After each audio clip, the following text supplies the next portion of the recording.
Paano nga ba maging isang TikTok affiliate?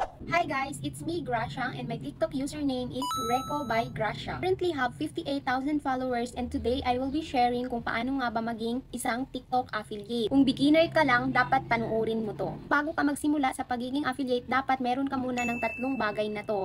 Una, dapat makapal yung mukha mo. Hindi literal na makapal ha. Dapat kung isa kang mahiyain, tanggalin mo yung hiya mo kasi tandaan mo, shyness won't pay your bills. Kung gusto mong kumita, dapat ipakita mo yung sarili mo.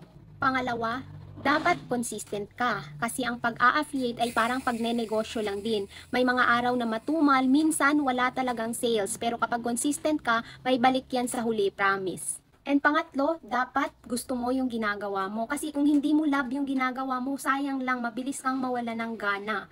So make sure na na-enjoy mo and inspired ka palagi. So yun lang, tandaan nyo palagi yung tatlong bagay na yun. And eto na ang ating ultimate guide kung paano ba mag-apply sa pagiging isang TikTok affiliate. Step 1, dapat meron kang 600 followers. And non-negotiable yan guys ha. Dapat required talaga yung 600 followers. Dati nga, 1,000 yung need ni TikTok para makapag-apply ka sa pagiging isang affiliate.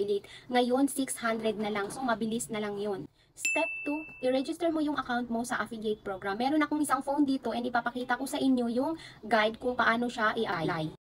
So, ito siya guys. Just log into your TikTok account and punta kayo sa TikTok Studio and makikita nyo yung TikTok Shop for Creator. So, click nyo yung join button and dito kayo mapupunta. So, basahin nyo yung terms and condition ni TikTok. And also, dapat 18 years old up kayo kasi bawal yung mga bata pa dito.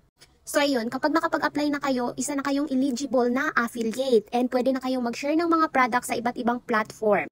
And since hindi pa nga umabot ng 600 followers ang account na to, hindi pa makikita sa showcase yung mga products. So ayun, kapag naka 600 followers na kayo, automatic na yung mga products na inad nyo sa inyong showcase is makikita na sa inyong account. And pwede na kayong mag-start mag-promote ng mga products and mag-add ng yellow basket sa inyong mga videos. Pero paano kapag wala pa kayong products since beginner pa nga lang kayo? So ganito lang yan. Kapag may mga products kayo or items sa bahay nyo like baso, bag, skincare o kung ano pa man yan, gawan nyo lang ng video and hanapin nyo yung product na yun sa TikTok and ayun, pwede na kayong mag-start. Kapag nakapag-post ka na, congratulations kasi officially affiliate ka na ng TikTok. Kung nagustuhan nyo ang video na to, don't forget to like, share, and follow. At kung may mga tanong pa kayo, just comment down below and i-explain ko sa inyo. Thank you for watching!